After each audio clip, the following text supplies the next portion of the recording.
Baghdad شہر، جس کے گلی کوچوں میں ایک خستہ حال مکان تھا اور اس مکان سے چیخنے چلانے کی آوازیں آ رہی تھی۔ ایک خاتون اونچی آواز میں شکوہ کر رہی تھی اور اس کے بچے بھی رو رہے تھے۔ یوں محسوس ہوتا تھا جیسے ان پر کوئی قیامت ٹوٹ پڑی ہو۔ ان بچوں کا باپ، جس کا نام یوسف تھا، سر جھکائے اپنی بیوی کا غصہ برداشت کر رہا تھا۔ یہ صدیوں پرانی بات ہے جب بغداد میں ایک وبائی مرض پھیلا اور کئی لوگ اس کی زد میں آئے۔ یوسف بھی اس بیماری میں مبتلا ہونے کی وجہ سے کمزور، لاچار اور بیکار ہو چکا تھا۔ اس کی بیوی اور بچوں نے کچھ دن تو فاقے برداشت کر لیے، لیکن اب ان کی برداشت اور صبر جواب دے چکے تھے۔ یوسف اب بچوں کو روتا دیکھ کر رسوئی میں گیا کہ ان کے کھانے کو کچھ ڈھونڈ سکے، لیکن اب گھر میں کھانے کو کچھ نہ بچا تھا اور تمام برتن خالی تھے۔ اس کی بیوی کہنے لگی، کسی روزگار کی سوچو، یوں بیکار بیٹھنے سے تو ہمارے بچے مر جائیں گے۔ بیوی کی باتیں سنی تو یوسف بولا، میں نے زندگی میں کوئی کوتاہی نہیں برتی، لیکن بیماری نے مجھے کمزور کر دیا ہے اور اب میں کام کاج کے قابل نہیں، یہ تم بھی جانتی ہو۔ بیوی کی باتیں سن کر وہ بہت پریشان تھا اور گھر میں کچھ تلاش کرنے لگا۔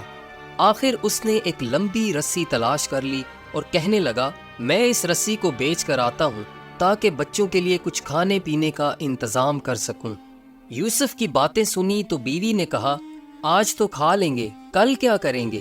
وہ کہنے لگا، کل تک کافی وقت ہے اور کل کا مالک بھی میرا خدا ہے۔ پھر اس نے رسی اٹھائی اور اللہ کے بھروسے گھر سے نکل گیا۔ اس نے کافی دیر تک گلی کوچوں میں صدا لگائی اور آخرکار اسے ایک گاہک مل گیا۔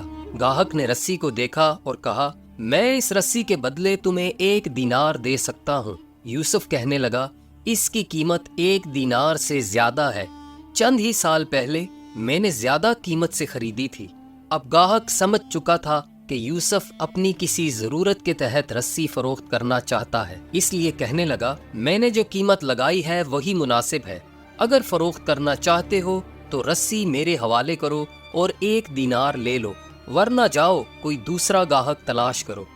مرتا کیا نہ کرتا، یوسف نے مجبوراً منظور کر لیا اور رسی 1 دینار میں فروخت کر دی۔ وہ رقم لے کر خوشی خوشی گھر کی طرف روانہ ہو گیا تاکہ بیوی بچوں کے لیے کچھ کھانے پینے کا سامان خرید سکے۔ اچانک اس نے رستے میں 2 لوگوں کو دیکھا جو آپس میں لڑ جھگڑ رہے تھے۔ یوسف آگے بڑھا تاکہ دیکھ سکے کہ معاملہ کیا ہے۔ جب وہ قریب پہنچا تو دیکھا کہ ایک نوجوان نے بوڑھے کا گلا پکڑ رکھا ہے اور اسے اپنے ہمراہ لے جانا چاہتا ہے، اور وہ بوڑھا اپنی جان چھڑانے کے لیے ہاتھ پیر مار رہا تھا۔ یوسف نے اس جوان سے کہا، اے جوان، یہ بزرگ تمہارے باپ کی جگہ ہے، اس سے ایسا برا سلوک کیوں کر رہے ہو؟ بوڑھا اس جوان کے ہاتھوں مجبور اور پریشان تھا، کہنے لگا، 1 درم کی خاطر، صرف 1 درم کی خاطر یہ شخص مجھے قاضی کی عدالت میں لے جانا چاہتا ہے تاکہ مجھے قید خانے بھجوا سکے۔ اب تم بتاؤ، کیا اللہ تعالیٰ کو یہ بات پسند ہوگی کہ میں اس شہر میں کئی سالوں سے عزت کی زندگی بسر کر رہا ہوں، لیکن ایک معمولی سی رقم کے لیے قید خانے چلا جاؤں؟ یوسف نے اس بزرگ کی باتیں سنی تو سوچنے لگا، کیا ایسا بھی ہو سکتا ہے کہ کوئی شخص مجھ سے بھی زیادہ ضرورت مند ہو؟ اگر یہ بوڑھا قید خانے چلا گیا تو اس کی بیوی اور بچوں کا خرچ کون دے گا؟ یہ سوچتے ہی اس نے اپنی جیب سے 1 دینار نکالا اور جوان کو دیتے ہوئے کہا، یہ لو جوان، یہ رہا 1 دینار، اور اس بوڑھے کو چھوڑ دو تاکہ یہ اپنے گھر والوں سے مل سکے۔ جب نوجوان وہاں سے رخصت ہوا تو بزرگ بھی سنبھل گیا اور یوسف کو ہاتھ اٹھا کر دعائیں دینے لگا، تمہیں اللہ اس کا 100 گنا اجر دے۔ بزرگ کی دعائیں سنتے سنتے یوسف بھی وہاں سے گھر کی طرف چلنے لگا۔ چلتے چلتے یوسف اب یہ سوچنے لگا کہ مجبوراً مجھے خالی ہاتھ گھر لوٹنا ہوگا، لیکن وہ دل ہی دل میں مطمئن بھی تھا کہ اس نے غربت کے باوجود ایک نیکی کا کام کیا ہے۔ یہی سوچتے سوچتے یوسف گھر پہنچ چکا تھا۔ جب بیوی نے دیکھا کہ وہ خاموش اور سر جھکائے کھڑا ہے تو سمجھ گئی کہ یہ ہمارے کھانے پینے کے لیے کچھ نہیں کر سکا، بلکہ وہ رسی جو گھر سے لے کر گیا تھا اس سے بھی ہاتھ دھو بیٹھا ہے۔ وہ پوچھنے لگی، کیا ہوا؟ تم خالی ہاتھ کیوں ہو اور رسی کا کیا ہوا؟ یوسف نے تمام ماجرا بیوی سے بیان کیا تو وہ کہنے لگی، واقعی تم نے عمدہ کام کیا ہے اور ایک بوڑھے کو قید خانے سے نجات دلائی ہے، لیکن تمہیں معلوم ہونا چاہیے کہ جو چراغ گھر کی روشنی کے لیے ہوتا ہے اسے مسجد میں لے جانا جائز نہیں۔ اب اپنے بچوں کو کس طرح بہلاؤ گے، کہاں سے کھلاؤ گے، اور اس شہر سے کون یہاں آئے گا تاکہ ہمارے بچوں کا پیٹ بھرے؟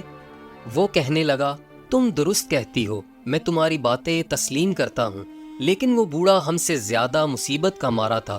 اب جو ہونا تھا وہ تو ہو چکا، تمہارے رونے دھونے سے ہمارا 1 دینار واپس نہیں آ سکتا، اس لیے ان باتوں کو چھوڑو اور آئندہ کے لیے سوچو کہ اب کیا کریں، شاید کوئی دوسرا راستہ نکل آئے۔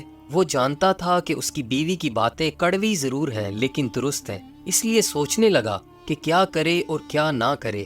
اچانک اس کے دل میں کوئی خیال آیا اور اپنی جگہ سے اٹھ کر دوبارہ گھر کے ٹوٹے پھوٹے سامان کو دیکھنے لگا۔ وہ کبھی ادھر کبھی ادھر پھرا لیکن اسے کوئی قابل فروخت چیز نظر نہ آئی، اس لیے پریشان اور نا امید ہو کر اپنی جگہ پر کھڑا ہو گیا۔ اچانک اسے ایک پرانا بستر نظر آیا جو بچوں کے بچھونے کے لیے استعمال ہوتا تھا۔ اس نے اپنی بیوی سے کہا، میں اسی بستر کی تلاش میں تھا، مجھے اجازت دو تاکہ میں اسے بیچ سکوں۔ بیوی نے کہا، بچے بھوکے ہیں لیکن تم اس پرانے بستر سے بھی انہیں محروم کرنا چاہتے ہو؟ یوسف نے کہا، اچھا ہوا کہ تم نے خود کہہ دیا کہ بچے بھوکے ہیں، اس لیے اہم بات یہ ہے کہ ان کے کھانے پینے کا انتظام کیا جائے، پرانے بستر کے ہونے نہ ہونے سے کیا فرق پڑے گا۔ اس کی بیوی نے جب دیکھا کہ اس کی نظر میں اس بستر کے سوا اور کوئی چیز نہیں ہے تو آنسو بہانے لگی اور فریاد کرتے ہوئے بچوں کو بستر سے اٹھایا اور اپنے خاوند سے کہنے لگی، لپیٹ لو اسے، بیچ ڈالو، صرف اتنا یاد رکھنا کہ اسے سستے داموں نہ بیچنا تاکہ چند دن ہمارے بچوں کا پیٹ تو بھر سکے۔ یوسف کے پاس کہنے کے لیے اب کوئی بات نہ تھی، اس لیے اس نے اپنا سر اٹھایا، بستر کو لپیٹ کر کندھے پر رکھا اور گھر سے باہر نکل گیا۔ وہ چلتا رہا اور چلتا رہا اور آخرکار شہر کے اس میدان میں پہنچ گیا جہاں کئی قسم کی نئی اور پرانی چیزوں کی خرید و فروخت ہوتی تھی۔ یوسف نے بستر کو فروخت کرنے کے لیے جب آوازیں لگائیں تو چند ہی خریدار اس کی طرف بڑھے۔ انہوں نے بستر کو الٹ پلٹ کر دیکھا اور اس میں 100 طرح کے عیب نکالے اور آگے بڑھ گئے۔ آخرکار ایک ایسا خریدار آ نکلا جس کو وہ بستر پسند آ گیا۔ اس نے اس بستر کی قیمت دریافت کی۔ یوسف کہنے لگا، 10 دینار۔ خریدار کو اس بستر کی مطلقاً کوئی ضرورت نہ تھی، اور جب اس نے 10 دینار کا نام سنا تو کہنے لگا، اس پھٹے پرانے بستر کے لیے ایسا کون شخص ہوگا جو 10 دینار ضائع کرے گا؟ یہ کہنے کے بعد وہ خریدار آگے بڑھ گیا اور یوسف سے دور ہونے لگا، لیکن وہ بھی اس کے تعاقب میں لپکا اور اس کا ہاتھ پکڑ کر کہنے لگا، جناب ایسا ظلم نہ کریں، میں اپنی ضرورت کی وجہ سے اس بستر کو اس سے بھی کم قیمت پر فروخت کر دوں گا۔ آخرکار اس نے یہ بستر 3 دینار میں فروخت کیا اور رقم لے کر گھر کی طرف روانہ ہوا۔ وہ راستے میں سوچنے لگا کہ اپنے بچوں کے لیے کیا خریدے تاکہ وہ خوش بھی ہو جائیں اور ان کا پیٹ بھی بھر جائے۔ اتنے میں اسے ایک بڑھیا کے رونے کی آوازیں سنائی دی۔ وہ وہیں اپنی جگہ پر کھڑا ہو گیا۔ اس بڑھیا نے اپنے جوان بیٹے کا ہاتھ پکڑ رکھا تھا اور اس سے التجا کر رہی تھی کہ مجھے حکیم کے پاس لے چلو، مجھے حکیم کے پاس لے چلو، لیکن وہ نوجوان اس بڑھیا سے اپنا پیچھا چھڑانا چاہتا تھا اور کہہ رہا تھا، اماں جان مجھے جانے دیں، میں آپ کے علاج کے لیے رقم کہاں سے لاؤں؟ یوسف نے جب ان ماں بیٹے کا ماجرا دیکھا تو آگے بڑھا اور ان کے جھگڑے کا سبب پوچھا۔ بڑھیا نے کہا، میں نے اپنے اس بیٹے کی تعلیم اور پرورش میں کئی سال بسر کیے ہیں، لیکن اب جب کہ میں بیمار ہوں تو یہ مجھے حکیم کے پاس نہیں لے جاتا۔ وہ نوجوان کہنے لگا، میں تسلیم کرتا ہوں، میری ماں نے بڑی تکلیف اٹھائی اور مجھے پالا پوسا، لیکن میں مجبور ہوں، میرے پاس اتنی رقم نہیں ہے کہ میں اپنی والدہ کو علاج کے لیے لے جا سکوں۔ یوسف نے جب یہ ماجرا دیکھا تو پریشان ہوا اور اپنا کل سرمایہ یعنی 3 دینار اپنی پھٹی پرانی چادر سے نکالے اور نوجوان کے حوالے کر دیے۔ اس نوجوان کو یوسف کی سخاوت پر یقین نہ آیا۔ اس نے چاہا کہ اس کے قدموں پر گر پڑے، لیکن یوسف نے اسے ایسا کرنے سے روک دیا اور کہنے لگا، میرے پیارے، اپنی ضرورت پوری کرو اور والدہ کی خدمت کرو۔ یہ کہنے کے بعد وہ دونوں ماں بیٹا وہاں سے چل پڑے اور یوسف دوبارہ اسی طرح طرح کے خیالات میں ڈوب گیا۔ وہ اسی طرح حیران و پریشان کھڑا تھا اور ادھر ادھر دیکھ رہا تھا۔ جب کافی دیر کے بعد سنبھلا تو گھر کی طرف چل پڑا، لیکن بھوک اور فاقہ کشی سے چلنے کی ہمت بھی نہ تھی۔ وہ اس حالت میں بھی گھر جانے پر مجبور تھا، اس لیے گرتا پڑتا گھر پہنچا اور دروازے پر دستک دی۔ اس کی بیوی اور بچے انتظار میں تھے، اس لیے بیوی نے فوراً دروازہ کھولا اور اس کے چہرے پر خوشی نمایاں تھی، لیکن اپنے خاوند کے لٹکے ہوئے چہرے کو دیکھ کر اس کی یہ خوشی جاتی رہی۔ بیوی کہنے لگی، اے مرد، تو نے کیا کیا؟ تم پھر خالی ہاتھ لوٹے ہو؟ بیوی کو غصے میں دیکھا تو یوسف نے تمام ماجرا بیان کر دیا۔ جب تمام قصہ سنا تو بیوی کہنے لگی، تمہیں پھر دوسروں کی محبت اور دوستی نے دھوکہ دیا ہے۔ معلوم نہیں تم اپنے بچوں سے ایسی محبت کا برتاؤ کیوں نہیں کرتے؟ اب تم خود ہی بتاؤ، ہم کیا کریں، کہاں جائیں؟ اب میرے بچوں میں زیادہ دیر تک بھوک کی شدت برداشت کرنے کی ہمت نہیں ہے، اور شاید ان کی موت بھی اسی فاقہ کشی کی وجہ سے ہوگی۔ یوسف میں اب بیوی کو دیکھنے کی ہمت بھی نہ تھی۔ وہ کہنے لگا، اللہ تعالیٰ بزرگ و برتر ہے، اگر تم بھی اس بڑھیا کے نالے سنتی تو وہی کرتی جو میں نے کیا، لیکن تسلی رکھو، خدا کوئی نہ کوئی راستہ ضرور نکالے گا۔ اگر اس مرتبہ میں کوئی چیز لے گیا تو اسے بیچنے کی بجائے گروی رکھوں گا تاکہ اس چیز سے ہمیں ہاتھ نہ دھونے پڑیں۔ بیوی کہنے لگی، کیا تمہارے گھر میں کوئی چیز بچی بھی ہے جسے گروی رکھ سکو گے؟ یوسف اپنے گھر کے چھوٹے سے صحن میں کھڑا تھا۔ وہ ادھر ادھر دیکھنے لگا اور کہنے لگا، وہ کوزہ کیسا رہے گا؟ یہ کوزہ مجھے دے دو تاکہ اس کے بدلے کوئی چھوٹا سا کوزہ خرید لاؤں اور اس کے ساتھ کھانے پینے کے لیے بھی کچھ لے آؤں۔ اس کی بیوی جو پہلے ہی غصے میں تھی کہنے لگی، اس کوزے کی جان سے بھی ہاتھ دھو لو۔ یہ کوزہ نہ تو تم سے کوئی خریدے گا اور نہ ہی گروی رکھے گا، بلکہ ایسا کرو، اس کوزے کو کسی کو بخش دو یا توڑ دو۔ مایوس یوسف اب آگے بڑھا اور کوزہ اٹھا کر کہنے لگا، مجھے ذلیل تو نہ کرو، تم جانتی ہو میں اپنے بچوں کے لیے ہی یہ سب کچھ کر رہا ہوں۔ اس کے بعد یوسف نے اپنی بیوی کو خدا حافظ کہا اور گھر سے نکل گیا۔ بازار میں پہنچنے کے بعد وہ سب سے پہلے ایک عطار کی دکان پہ گیا اور اس سے قرض مانگنے لگا۔ عطار نے کہا، بے شک میں تمہیں قرض دینے کے لیے تیار ہوں، کیونکہ میں تمہیں پہچانتا بھی ہوں۔ لاؤ، اپنی کوئی چیز لاؤ جسے گروی رکھ کر مجھ سے قرض لے سکو۔ یوسف نے اسے کوزہ دکھاتے ہوئے کہا، میرا سرمایہ تو فقط یہی کوزہ ہے۔ عطار نے کوزہ کو دیکھا اور کہنے لگا، آخر ایک استعمال شدہ اور پرانا کوزہ جس کا رنگ بھی اڑا ہوا ہے، گروی رکھنے کے قابل نہیں ہے، اس لیے جاؤ اور کوئی ایسی چیز لے آؤ جو گروی رکھنے کے لائق تو ہو۔ اس کے بعد یوسف اس عطار کی دکان سے باہر نکلا اور دوسری دکانوں کا رخ کیا، لیکن اس کی تمام کوششیں ناکام ہوئیں، کیونکہ کوزہ بہت پرانا تھا اور کوئی بھی اسے اس کوزہ کے بدلے قرض دینے پر آمادہ نہ ہوا۔ سورج ڈوبنے کے قریب تھا اور اندھیرا چھانے والا تھا۔ یوسف کے دل میں نا امیدی کی کیفیت طاری تھی۔ وہ خود سے کہنے لگا، شاید میں نے اپنی بیوی سے وعدہ کر کے غلطی کر دی ہے، اس کوزہ کو کوئی بھی گروی نہیں رکھے گا، مجھے لگتا ہے اب اسے بیچ ہی دینا چاہیے۔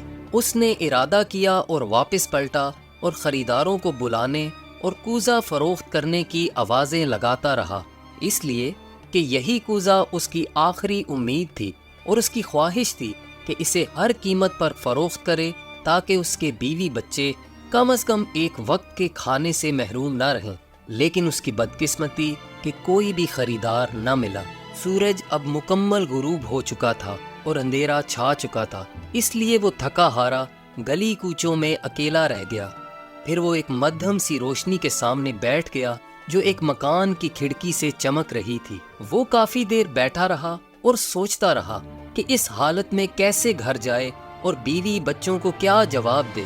اس نے اپنا سر جھکا لیا اور بدستور سوچتا رہا کہ اتنے میں اسے ایک مچھلی فروش کی آواز سنائی دی۔ یہ مچھلی فروش بھی یوسف ہی کی طرح مجبور اور تنگ دست تھا، اس لیے وہ بھی اسی جگہ آ کر بیٹھ گیا جہاں وہ بیٹھا ہوا تھا۔ جلد ہی وہ دونوں ایک دوسرے کا حال احوال سننے اور کہنے لگے، اور ایک دوسرے کے غم گسار بن گئے۔ مچھلی فروش کہنے لگا، ہم دونوں کے حالات ایک جیسے ہیں، آؤ کوئی ایسا کام کریں کہ تم اس کوزے سے چھٹکارا حاصل کرو اور میں اس مچھلی سے جو میرے ہاتھ میں بچی ہوئی ہے، میں تم سے کوزہ لے لیتا ہوں اور تم مجھ سے مچھلی لے لو اور اپنے گھر جاؤ، تاکہ کم از کم آج کی رات تو تمہاری بیوی اور بچے اپنا پیٹ بھر سکیں۔ یوسف نے کچھ سوچا اور کہنے لگا، ہمارے لیے اس کے علاوہ اور کوئی چارہ بھی تو نہیں، میں بجائے اس کے کہ خالی ہاتھ گھر جاؤں، کم از کم ایک مچھلی تو میرے ہاتھ میں ہوگی۔ اب یوسف ایک چھوٹی سی مچھلی کا مالک بن گیا اور اس کے بدلے مچھلی فروش کو ایک بڑا لیکن پرانا کوزہ مل گیا تھا۔ مچھلی فروش نے بہت جلد کوزہ لے لیا اور گھر کی طرف تیزی سے روانہ ہو گیا، اور چھوٹی سی مچھلی یوسف کے حصہ میں آ گئی۔ وہ اپنے انہی خیالات میں غرق تھا اور کہہ رہا تھا، ہائے افسوس، مجھ پر کتنی مصیبتیں گزری ہیں۔ پھر وہ آہیں بھرتے اور روتے ہوئے گھر کی طرف چل پڑا۔ جب وہ گھر پہنچا تو نہایت حسرت اور دکھ بھرے انداز سے دروازے پر دستک دی تو معمول سے جلد دروازہ کھول دیا گیا۔ اسے معلوم تھا کہ اس کی بیوی اور اس کے بچے آنے کی گھڑیاں گن رہے تھے۔ وہ گھر میں داخل ہوا تو صحن میں بیوی بچوں کے سامنے وہ مچھلی رکھ دی اور انتظار کرنے لگا کہ اس کی بیوی کیا کہتی ہے۔ اگرچہ یہ مچھلی چھوٹی سی تھی لیکن اس پرانے کوزے کو گروی رکھنے کے برابر ضرور تھی۔ وہ کچھ دیر خاموش رہا اور پھر کہنے لگا، میں نے وہ کوزہ گروی نہیں رکھا بلکہ اس کے تبادلہ میں یہ مچھلی لی ہے۔ اس کی بیوی مچھلی کو دیکھ کر بہت خوش تھی، لیکن فوراً ہی اس کے چہرے کا رنگ تبدیل ہو گیا اور کہنے لگی، گویا تم نے کوزہ دے کر مچھلی لی ہے؟ آخر ہمارے گھر اب بچا ہی کیا ہے؟ کیا تم نے جانے سے پہلے وعدہ نہیں کیا تھا کہ اس کوزہ کو فروخت نہیں کرو گے بلکہ ایک چھوٹا کوزہ خریدو گے؟ یوسف اپنی بیوی کی باتیں سن کر سر جھکائے بیٹھا تھا اور بس اتنا کہہ سکا، اس کوزہ کو گروی رکھنے کے لیے کوئی بھی تیار نہ ہوا۔ میرے ہاتھ پاؤں بندھے ہوئے تھے اور میں مجبور تھا۔ بیوی اب دل ہی دل میں افسوس کر رہی تھی کہ وہ کوزے سے بھی ہاتھ دھو بیٹھے ہیں۔ وہ اپنی جگہ سے اٹھی، تھال اور چاقو لے آئی اور مچھلی کو صاف کرنے لگی۔ وہ اسی طرح مچھلی صاف کر رہی تھی کہ اچانک حیرت سے کہنے لگی، یہ کیا ہے جو مچھلی کے پیٹ میں چاند کی طرح چمک رہا ہے؟ یوسف آگے بڑھا اور مچھلی کے پیٹ کی آلائش دیکھ کر خوشی سے چلانے لگا، موتی! اے عورت، یہ تو قیمتی موتی ہے! یوسف کے چلانے سے اس کا خاموش اور اداس گھر خوشی سے بھر گیا تھا۔ وہ رات اس کی بیوی اور بچوں نے یاد الہی میں گزار دی اور خوشی سے پھولے نہ سمائے۔ اب وہ صبح کا انتظار کرنے لگے کہ کب جوہری اپنی دکان کھولے گا۔ ابھی جوہری نے اپنی دکان بھی نہ کھولی تھی کہ یوسف اس کے دروازے پر موجود تھا۔ جیسے ہی دکان کھلی تو اسے وہ موتی دے کر اس کے بدلے بے اندازہ رقم وصول کر لی۔ اس دفعہ وہ خالی ہاتھ نہ تھا بلکہ گھر جاتے ہوئے اس کی گٹھڑی درہم و دینار سے بھری ہوئی تھی۔ یوسف نے اس رقم سے گھر کی ضروریات، بچوں کے لباس اور نئے بچھونے خرید لیے۔ کافی عرصہ کے بعد ان کے طرز زندگی میں تبدیلی واقع ہو چکی تھی۔ جب چند دن گزر گئے تو یوسف کے حالات بھی پریشانی سے آسودگی میں تبدیل ہو گئے۔ لیکن کہتے ہیں کہ زندگی ایک مسلسل امتحان ہے۔ ایسا ہی ایک واقعہ یوسف کے ساتھ دوبارہ پیش آیا۔ ایک دن شام سے تھوڑی دیر پہلے اس کے دروازے پر دستک ہوئی تو یوسف نے دروازہ کھول کر دیکھا، ایک پریشان حال درویش اس کے سامنے کھڑا ہے اور وہ صاحب خانہ کا انتظار کر رہا تھا۔ یوسف بھی اب کوئی فقیر نہ تھا بلکہ صاحب مال تھا۔ درویش کو دیکھ کر وہ بے حد خوش ہوا اور مسکراتے ہوئے اسے دعوت دی کہ اندر تشریف لے آئیں۔ درویش نے یوسف کو اپنا تعارف کرایا اور کہنے لگا، نہیں، میرے پاس مہمان بننے کا وقت نہیں ہے، میں مجبور اور تنگ دست ہوں۔ اگر تم انسان دوستی کا ثبوت دینا چاہتے ہو تو میری مدد کرو تاکہ اپنی پریشانی سے میں نجات پا سکوں۔ یوسف نے جب یہ باتیں سنی تو گہری سوچ میں ڈوب گیا اور دل میں کہا، کچھ بھی ہو میں اس درویش کی مدد ضرور کروں گا، کیونکہ چند دن پہلے میں بھی اسی درویش کی طرح ایک پریشان حال اور فقیر تھا۔ پھر وہ کچھ کہے بنا تیزی سے مڑا اور کمرے سے سنہری سکوں سے بھری ہوئی تھیلی لا کر درویش کو پیش کر دی۔ درویش نے جوں ہی تھیلی دیکھی تو اس کے چہرے پر خوشی کے آثار نظر آنے لگے اور مسکرانے لگا اور کہا، واقعی درست ہے، تم سخی اور انسان دوست ہو۔ میں نے کئی دن پہلے لوگوں کی زبانی تمہاری تعریفیں سن رکھی تھیں، لیکن مجھے اس بات پر یقین نہ تھا کہ تم ایسے انسان دوست ثابت ہوگے۔ اگر تم سچ پوچھتے ہو تو مجھے ان سنہری سکوں کی کوئی ضرورت نہیں، میں تو صرف اس لیے آیا تھا کہ دیکھ سکوں کہ لوگوں کی زبانی جو باتیں سنی تھی وہ درست ہیں یا نہیں۔ درویش نے پھر ایک سرد آہ بھری اور آسمان کی طرف دیکھ کر کہنے لگا، میں کئی سالوں سے گوشہ نشین ہوں اور عبادت الہی میں مصروف ہوں، لیکن مجھے ایسا مرتبہ نہیں ملا جس مرتبہ پر تم فائز ہو چکے ہو۔ درویش